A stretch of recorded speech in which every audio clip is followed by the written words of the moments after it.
Ada nggak sih dari kalian yang susah untuk bersosialisasi? Atau yang ngerasa orang-orang itu pada nggak suka sama kalian? Atau ada juga yang susah untuk berteman? Nah, lewat video kali ini, saya mau sharing ke kalian gimana caranya supaya orang-orang itu lebih suka sama kalian dan bikin orang-orang yang berinteraksi dengan kalian itu merasa nyaman. Jadi tujuan utamanya itu adalah supaya kalian bisa memperluas lingkaran pertemanan, memperluas network, dan ini penting buat kehidupan sehari-hari ataupun buat karir kalian. Pada dasarnya, manusia itu adalah makhluk sosial, yang artinya bahwa manusia itu memang dirancang untuk saling berinteraksi antar manusia. Kita butuh satu sama lain untuk survive di kehidupan yang kompleks ini. Itulah kenapa dalam lubuk hati manusia yang paling dalam itu ingin disukain oleh orang lain. Nah, hal ini itu adalah bagian dari insting bertahan hidup manusia yang udah dari zaman primitif. Jadi misalnya zaman dulu itu kalau misalnya manusia itu terpisah dari sukunya, maka kemungkinan mereka bertahan hidup itu lebih kecil. Karena otomatis mereka akan lebih kesulitan nyari makan, untuk hunting, ngelawan binatang buas, atau misalnya ngelawan suku lain yang nyerang. Jadi dikucilkan dari suku itu sangat berpengaruh ke bertahan hidup.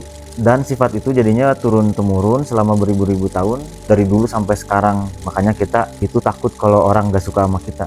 Jadi kalau kalian ngerasa gak nyaman karena gak punya temen, itu wajar sebenarnya, karena kalian udah tahu backgroundnya kenapa. Nah, sekarang gimana sih caranya supaya kita lebih mudah bersosialisasi lalu memperluas jaringan? Nah, kali ini aku terinspirasi dari buku yang judulnya itu 25 Ways to Win with People, yang artinya 25 cara untuk memenangkan hati orang lain. Tips pertama, mulai dari diri kalian sendiri. Maksudnya apa sih?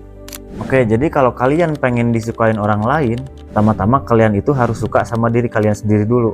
Karena kalau kalian gak nyaman sama diri sendiri, otomatis itu akan terpancar juga saat kalian lagi ngobrol sama orang lain.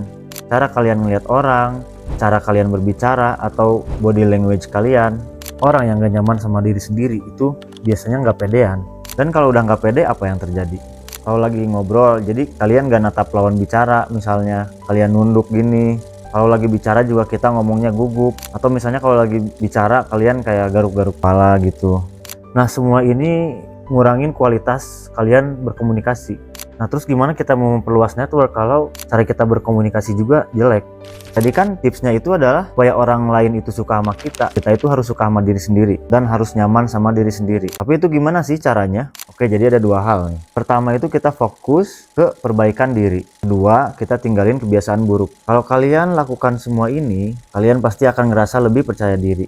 Nah, untuk perbaikan diri kita bisa mulai dari kesehatan. Mulai pilih makanan yang lebih sehat dari sekarang. Hindari makanan yang kebanyakan gula buatan, yang banyak pengawet, goreng-gorengan, terus banyakin minum air putih.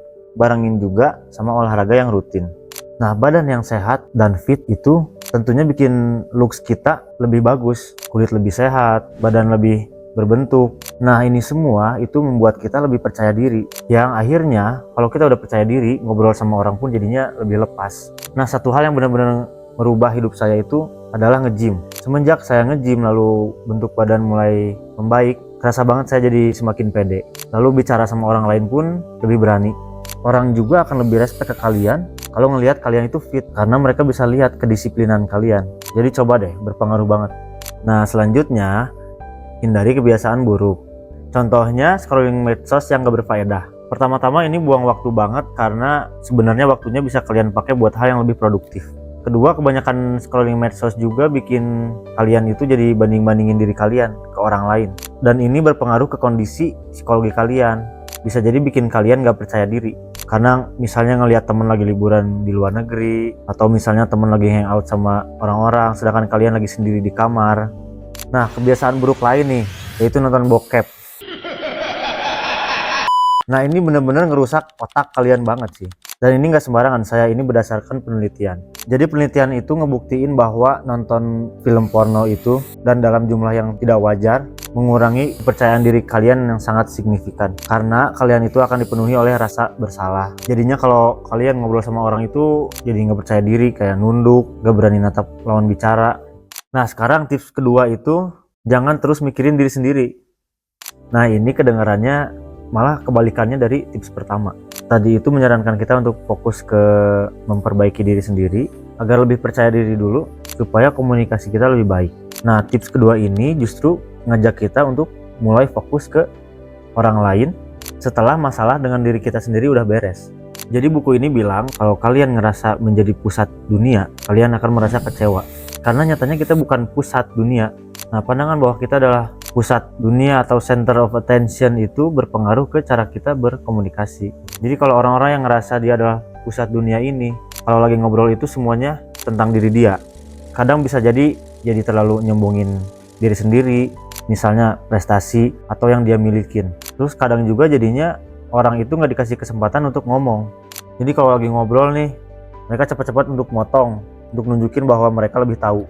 Nah sekarang kalau kalian lagi ngobrol sama orang-orang kayak gini, nyaman gak sih? Enggak kan ya? Jadi hindari jadi orang-orang kayak gini. Salah satu cara supaya orang itu mudah berteman dengan kita itu adalah kita harus bikin mereka nyaman ngobrol sama kita. Oleh karena itu, alihkan pusatnya dari kita ke lawan bicara.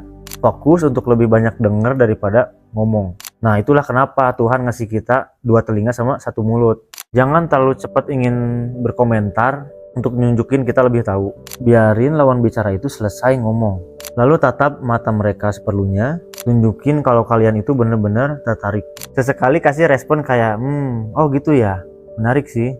Kadang kasih juga pertanyaan. Nah, seorang dosen dan pakar komunikasi dari Korea nih yang saya tunjukin di sini, di bukunya itu nulis rumus komunikasi yang menurut saya bagus sih. Jadi rumus komunikasi menurut dia itu adalah komunikasi sama dengan pertanyaan dikali pujian dikali reaksi. Jadi dalam proses berkomunikasi kalian selipin pertanyaan, lalu selipin juga pujian, lalu kadang-kadang juga ada bereaksinya. Nah coba deh kalian terapin rumus ini di conversation kalian sehari-hari. Nah itu sedikit tips dari buku yang saya baca. Semoga ada yang nyangkut di kalian ilmunya. Nah balik lagi nih, saya itu bukan menggurui ya. Jadi tujuan saya itu cuman pengen share ilmu yang saya dapat. Karena saya hobinya itu baca buku. Saya ingin channel ini nambah ilmu kalian dan juga inspirasi kalian. That's all for today. See you next time.